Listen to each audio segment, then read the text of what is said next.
Avez-vous déjà eu l'impression d'attirer les mauvaises personnes, de donner sans compter et de vous retrouver toujours à la fin épuisé, vidé, limite manipulé? Si vous êtes hypersensible, il y a des raisons pour lesquelles vous êtes plus vulnérable et plus susceptible d'attirer les relations toxiques. Dans cet épisode, je vais t'expliquer pourquoi les hypersensibles tombent plus souvent dans ces schémas que les autres, comment reconnaître les pièges avant qu'il soit trop tard, et surtout quelles sont les clés pour s'en libérer une fois pour toutes. Donc reste là, je t'en parle tout de suite. Hypersensible haute couture, le podcast pour les hypersensibles, par une hypersensible. À ta mesure, sous toutes les coutures. À ta mesure, sous toutes les coutures.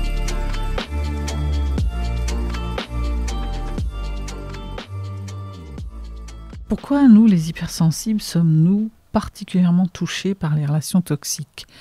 Eh bien parce que ce qui fait nos qualités et nos spécificités sur nos sens peuvent se retourner contre nous si on n'a pas de vigilance lors des relations. Je vais te partager 5 travers dans lesquels on peut tomber, 5 points de vigilance qu'il faut avoir lorsqu'on est dans une relation et que ça commence à être un peu déséquilibré. Alors le premier point de vigilance, c'est l'hyper-empathie. En fait, nous sommes hyper empathiques. On est là à l'écoute de l'autre, on a envie de l'aider, on a envie qu'il soit bien, et ça c'est plutôt une qualité. Et c'est une qualité qui attire les manipulateurs qui vont exploiter cette empathie. Ils vont jouer sur la culpabilité, avec comme un truc comme ça tacite de dire mais sans toi je suis perdu, t'es la seule personne qui me comprend. Ce qui peut être flatteur, ce qui peut être rassurant, ce qui peut être génial parce qu'on va se sentir important pour l'autre, indispensable presque. Et pour un peu qu'on souffre un peu de la blessure d'abandon, on va se dire chouette, là j'ai enfin trouvé quelqu'un qui va rester quoi. Le problème c'est que dans ce genre de relation, de déséquilibre, il y a le fait que je vais m'investir trop, je vais absorber la douleur de l'autre et je vais finir par être vidée en fait. C'est ce genre de relation où je suis toujours là pour soutenir l'autre et donc je me sens utile. L'autre est content parce que je l'aide. Sauf que comment on sait que c'est déséquilibré ? C'est quand c'est toujours que d'un côté en fait. Et toi, t'es jamais vraiment aidé. Tu n'as pas ton espace. Et ça va généralement croissant parce que quand on est avec un manipulateur, il va exploiter ça et donc ça va être en permanence quoi. Et donc c'est ce genre de relation où tu te retrouves vidé à la fin de la journée quoi. Et des fois même tu es fatigué, t'en prends pas tout de suite conscience parce que tu es fatigué. Donc il y a toujours un moment où tu dis j'ai bossé plus, c'est normal. Là, j'ai fait une grosse journée, c'est normal. Puis un jour, tu te rends compte que t'as pas fait plus que les autres jours, que tu es plutôt même en vacances et que tu es quand même fatigué. Donc regarde comment est ta relation si tu n'es pas en train de suraider en permanence et que toi, quand tu demandes de l'aide, tu n'as personne, quoi. Donc c'est ça. Et donc généralement, on est avec des personnes qui... Elles ne sont pas toujours, là je dis manipulateurs, mais des fois ça vient se nicher dans quelque chose de plus perverse, entre guillemets. C'est que ce sont des personnes, par exemple, qui se plaignent, vous devez avoir ça, moi j'ai eu ça dans mon entourage, des gens qui se plaignent tout le temps en fait, chaque jour de leur vie, et t'as beau leur donner des solutions, il y a toujours un truc qui ne va pas. Et en fait, c'est une forme de mal-être, et comme toi tu ressens aussi le mal-être de l'autre, tu vas pratiquement te sentir mal à sa place, Et du coup, ben, tu passes des heures à l'écouter, puis tu essaies de le sauver.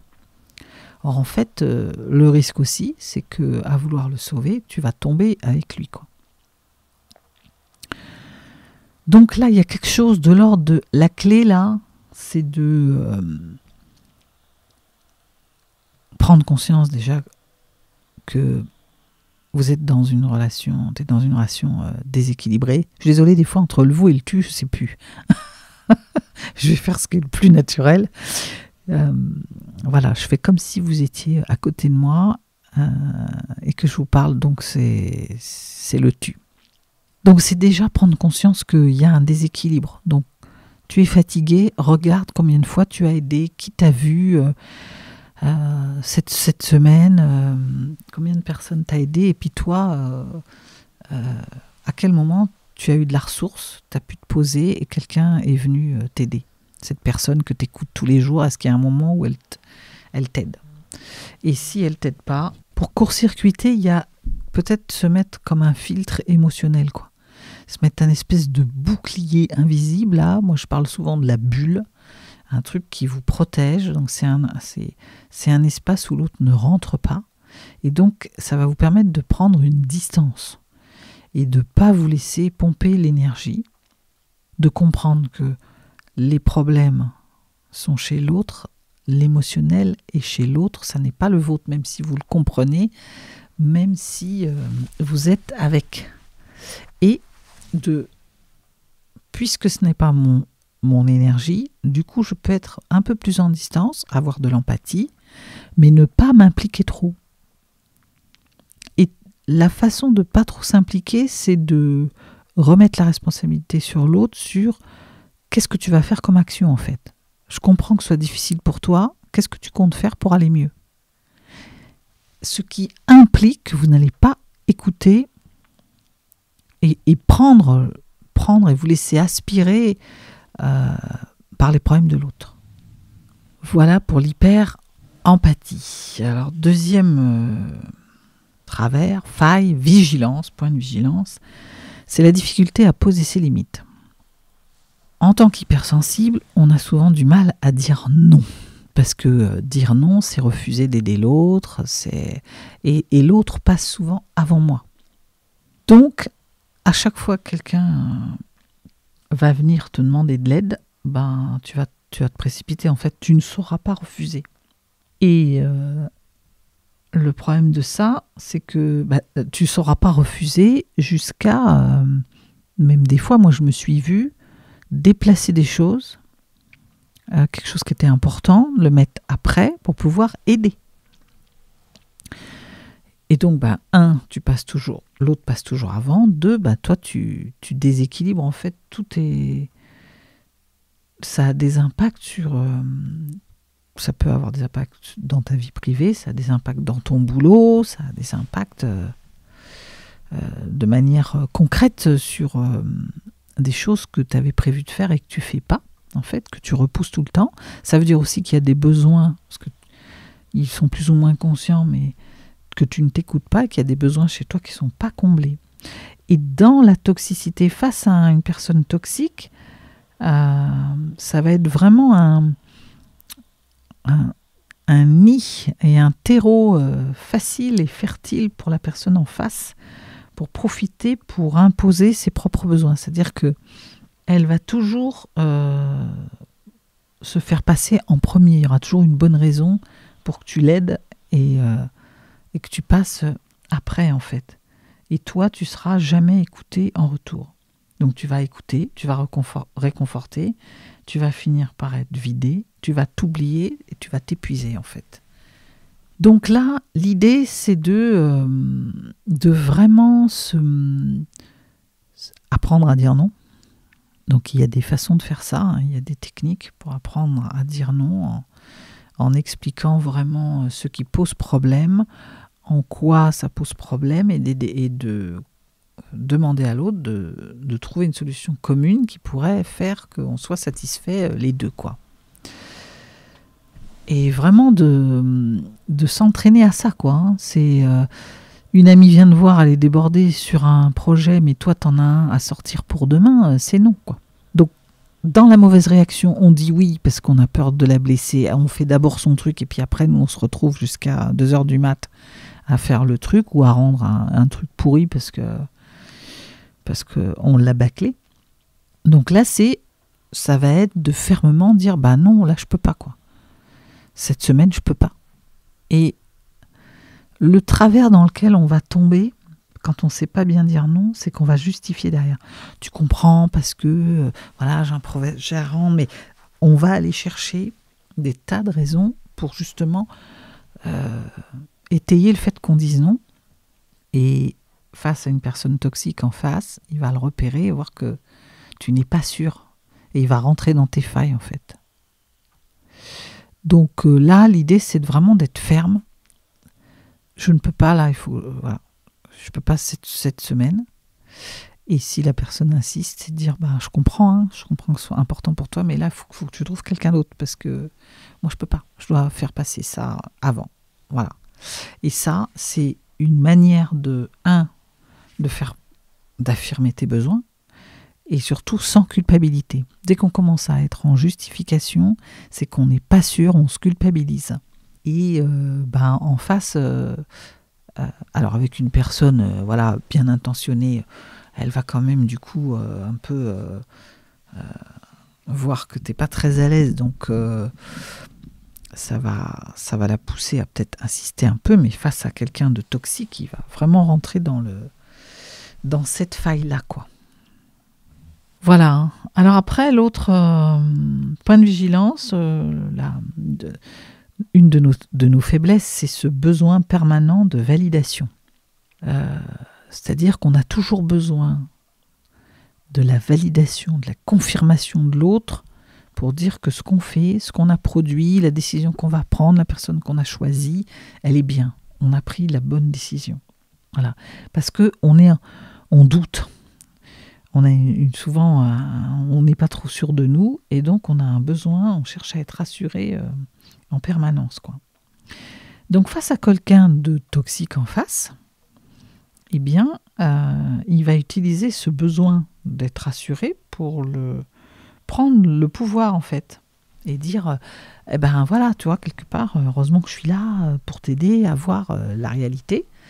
Et il va en profiter pour donner son idée. Donc si le projet ne lui va pas, si la personne que vous avez choisie, que tu as choisie ne lui convient pas, eh bien, il va te donner son retour, mais par rapport à lui. Et donc, ça peut te faire changer d'avis, quoi. Genre, tu partages une idée avec un collègue, et puis lui, il te dit « Ouais, je suis pas convaincu, t'es sûr, c'est pas très intéressant ». Donc, en tant qu'hypersensible, ça peut te toucher profondément. Moi, je sais que quand j'étais dans ce cas-là, des fois, j'arrivais avec une bonne idée où je me disais, c'est ça que je dois faire. Et puis, je voyais, pour un peu, on n'avait même pas besoin de me dire ça. Il suffisait que je guettais, en fait, les réactions de l'autre en face.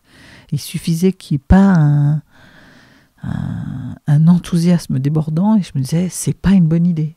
Et donc, je repartais avec mon truc et je recommençais. Donc l'idée, c'est déjà de prendre conscience de ça. Il y a combien d'idées, en fait, il y a combien de choses que tu as voulu faire et à chaque fois et que tu as abandonné. Est-ce que vraiment après coup, tu te rends compte que c'était une bonne idée de laisser tomber ou est-ce que il te reste comme un truc de frustration? Et puis si c'est un peu trop systématique, c'est qu'à un moment donné, tu t'écoutes pas assez. Et donc, il y a comme une question magique que tu peux te poser, c'est de te dire, par exemple, si cette amie, elle m'avait fait part de cette décision, de ce choix, de ce projet, qu'est-ce que je lui aurais dit? Est-ce que je lui aurais dit que c'était nul? Et du coup, déjà, ça va te permettre de te challenger, de te dire, ah ben non, moi j'aurais trouvé ça bien. Donc, du coup, tu as ta réponse. Et deuxièmement, ça te permet de voir que ce que te dit l'autre n'est pas une vérité absolue. C'est qu'un avis à un instant T, c'est une opinion. Et voilà. Et c'est l'idée que tu gardes confiance en toi, quoi. Et puis moi, je rajouterais aussi que en tant qu'hypersensible, généralement, on a une intuition assez développée. Et donc, c'est de faire appel à tes ressentis. avant d'aller voir ce collègue, avant d'aller demander à ton ami si tu as choisi la bonne personne, interroge-toi à l'intérieur. Écoute ton corps, il dit quoi? Est-ce que tu es plutôt en élan, toi, par rapport à ça? J'ai envie de dire, essaye. Et puis tu verras bien, en fait. Tu vois, il y a quelque chose de l'ordre de fais-toi plus confiance. Donc, ose plus de choses. Et finalement, la réponse, tu l'auras dans l'expérience. Il y a très peu de choses qui ont des impacts, des dommages collatéraux irréversibles. Donc, si tu t'es trompé de personne, t'arrêtes et puis voilà quoi. Si le projet il marche pas, c'est que tu vas te remettre à l'ouvrage et puis l'affiner quoi. 4e, l'auto-culpabilisation. Une tendance à se culpabiliser en permanence. Donc, la qualité de l'hypersensible, c'est d'avoir cette capacité de se remettre en question, de se challenger, quand il y a un souci, c'est de se dire, est-ce que ça vient pas de moi? Qu'est-ce que je peux faire moi? C'est quoi mon niveau de responsabilité? Ça, c'est super. Mais quand, à l'excès, et face à une personne toxique, ça va donner... En fait, la personne toxique va inverser les rôles. Et systématiquement, on va te dire que si tu te sens mal, oui, c'est normal. Hein, dans ce truc-là, tu te sens mal, tu es blessé et tout, mais c'est parce que tu es trop sensible. Moi, combien de fois j'ai entendu ça? Mais qu'est-ce que tu es sensible? Voire, qu'est-ce que tu es susceptible? Tu vois? Et du coup, le problème qui est là, c'est pas la remarque que tu as eue, elle n'est pas blessante. C'est pas ma faute si toi, t'es sensible, quoi. T'es susceptible. Et du coup, derrière, ça donne quand même deux choses. On se sent responsable. En fait, le problème, il vient de nous. Donc ça, c'est déjà... pour l'estime de soi, pour la confiance en soi, c'est pas top. Et puis, on va chercher à réparer, quoi. Du coup, tu viens de me faire une remarque blessante. En fait, ça se passe chez moi. Je me dis, non, mais c'est moi qui suis un peu trop sensible. Je ne vais pas tenir compte de la remarque et je vais permettre à l'autre de me faire de plus en plus de remarques, en fait. Voilà, donc là, l'idée, c'est de prendre du recul et de se poser la question, attends, est-ce que c'est moi quand il me dit, à cause de toi, je suis triste? Mais attends, qu'est-ce qui te rend triste exactement? Tu vois, on peut même aller jusqu'à lui poser la question parce que est-ce que c'est moi qui l'ai rendu triste ou est-ce que c'est lui dans sa façon de gérer ses émotions? Cette remarque qui passe pas, est-ce qu'elle est légitime? Est-ce qu'il n'y a pas un petit peu quand même d'agressivité dans ce qu'il me dit? Voilà. Comme ça te permet d'avoir une image et une observation, une vision plus large de ce que tu fais, d'avoir un autre regard. En fait, c'est de regarder ça d'un autre côté et d'arrêter de porter des charges émotionnelles qui ne t'appartiennent pas, en fait. La culpabilisation, c'est une façon de se mettre la responsabilité systématiquement sur les épaules. Et là, c'est tout d'un coup de poser la charge et dire, mais finalement, cette charge-là, est-ce que je la reprends? Est-ce qu'elle m'appartient? Est-ce que ça ne serait pas aussi un peu à l'autre de la porter? Et le dernier, la dernière charge un peu qu'on se met, celle qui est quand même responsable qui attire vraiment la toxicité, c'est la peur de l'abandon, quoi. Quand on vit d'une blessure d'abandon, on a peur d'être abandonné et de se retrouver seul, quoi. Donc un hypersensible, c'est quelqu'un qui vit les relations de manière forte. Il a besoin de relations fortes, avec de l'intensité. Il faut qu'il se passe des choses, il faut que l'autre soit impliqué, voilà, avec des attentes fortes. Et donc quand on a l'impression qu'on a une personne comme ça avec qui on peut avoir a priori ce genre de relation, on a peur de la perdre. Et donc, face à un manipulateur, ça va donner des jeux de pouvoir dans lesquels cette personne-là va alterner en fait les moments de valorisation en disant, vous en faisant penser qu'elle ne va jamais partir parce que vous êtes T'es unique pour elle, pour cette personne. Et puis des moments de rejet subtil, hein, c'est très subtil. Hein, tu exagères, tu me fatigues là. Hein. Donc il y a des moments où on a l'impression qu'on va être comprise, que c'est merveilleux, c'est important, je suis importante pour l'autre. Et puis des moments où on est carrément rejeté, quoi. Comme c'est un peu subtil et ça va être corrosif, c'est la répétition de ça qui fait que ça devient en fait toxique. Et le réflexe chez moi, c'est de m'accrocher encore plus parce que je vais espérer retrouver l'amour du début, quoi. Je vais avoir du mal à quitter cette personne. Donc là, l'idée, c'est pas d'accepter des comportements qui sont toxiques pour éviter d'être seul. Donc c'est une des solutions, c'est de faire comme un point, une balance de la liste des moments où cette relation vous a fait mal, t'a fait mal, et de regarder, de peser dans la balance, hein, entre, comme c'est des froids chauds, hein, c'est ces moments où on est dans le froid là. Est-ce que si cette personne elle me traitait, on restait plutôt dans le chaud de la valorisation, est-ce que je ressentirais cette peur de la perdre? Pas sûr. L'idée, c'est de prendre conscience que par peur de se retrouver seul, en fait, et de perdre la personne, on accepte des comportements toxiques. On est dans ce qu'on appelle une dépendance émotionnelle, voire une forme d'addiction, en fait. Hein. Donc là, c'est de se remettre sur le propre d'une relation qui doit être équilibrée, dans laquelle tu dois avoir tes besoins comblés et être dans ce qu'on appelle le respect, en fait. Et c'est vraiment contre-productif parce que moi, je me souviens comme ça, m'être accrochée à des gens, d'avoir vécu une relation valorisation, amour, haine, quoi. Moi, j'appelle ça attraction, répulsion, quoi. Où il y avait des moments où j'étais survalorisée. Je me disais, ça y est, je suis importante pour la personne. Et puis, quelques jours après, j'avais un rejet fou et qui me faisait penser que c'était moi le problème.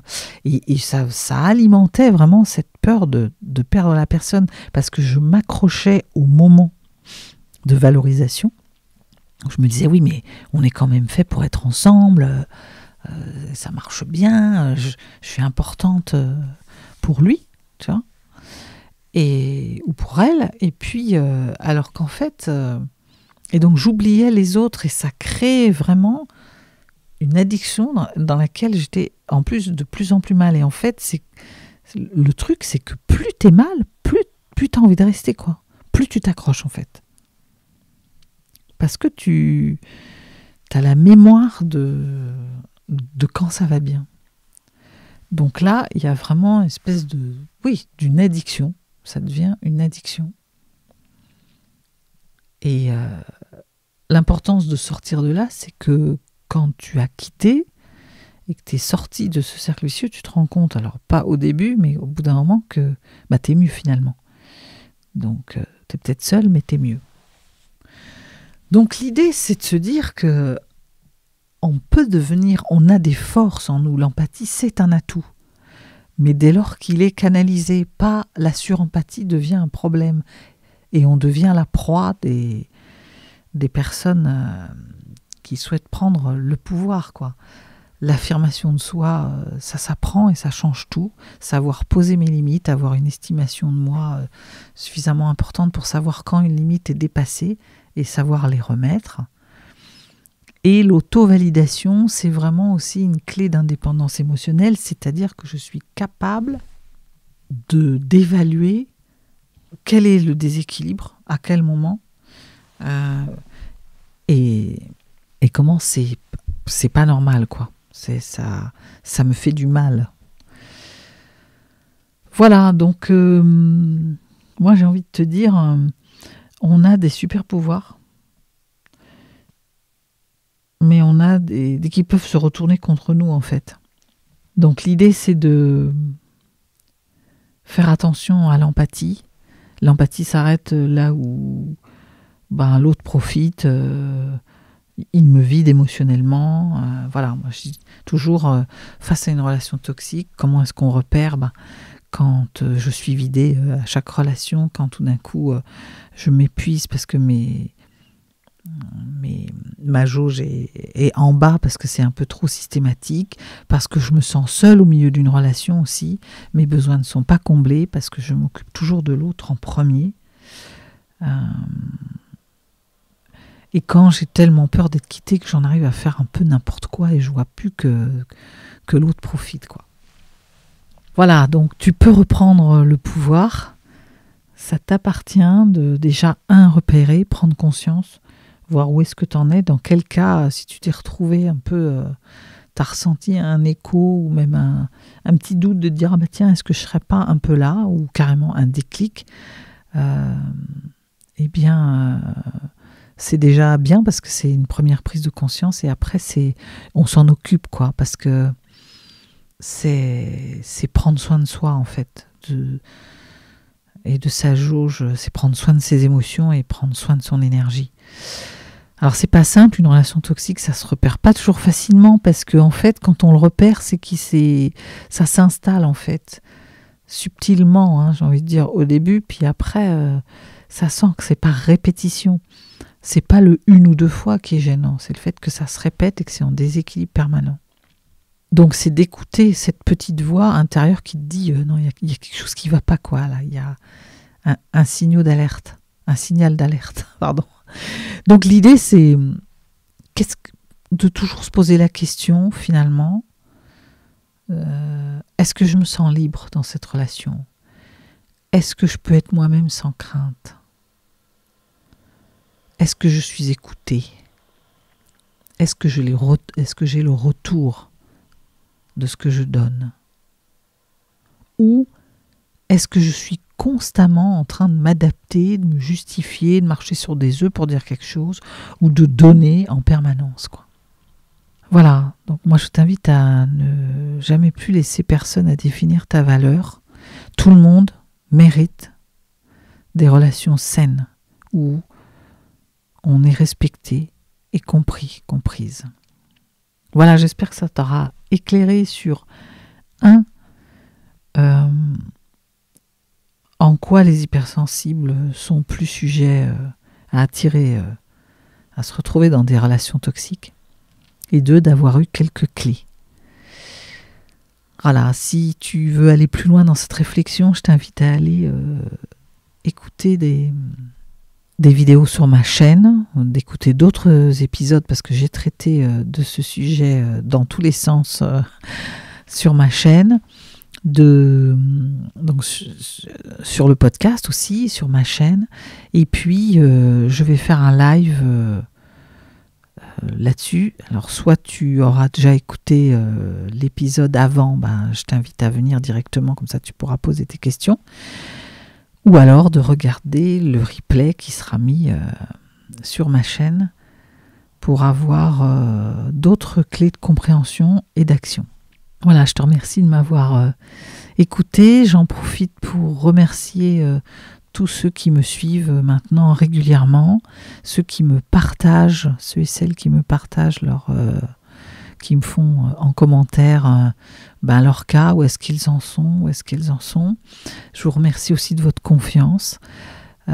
J'ai parfois des questions, j'y réponds au fur et à mesure, soit directement en commentaire, soit quand c'est quelque chose où je sais que ça va intéresser aussi d'autres personnes ou que ça nécessite d'aller plus loin.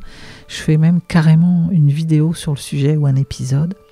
Donc merci pour ça, parce que vous contribuez aussi à alimenter et à éclairer sur des sujets qui peuvent en intéresser plus d'un. Voilà. Et pour ceux et celles qui découvrent, qui sont passés là un peu par hasard, même si je ne crois pas trop au hasard, et que ça vous a plu et que vous avez envie d'y rester, abonnez-vous pour avoir les prochains sujets et activer la cloche. Voilà. Une manière de contribuer ensemble à aider un plus grand nombre. Je vous souhaite une belle continuation, semaine, journée, soirée, selon quand est-ce que vous écoutez ce podcast. Et je vous dis à très vite.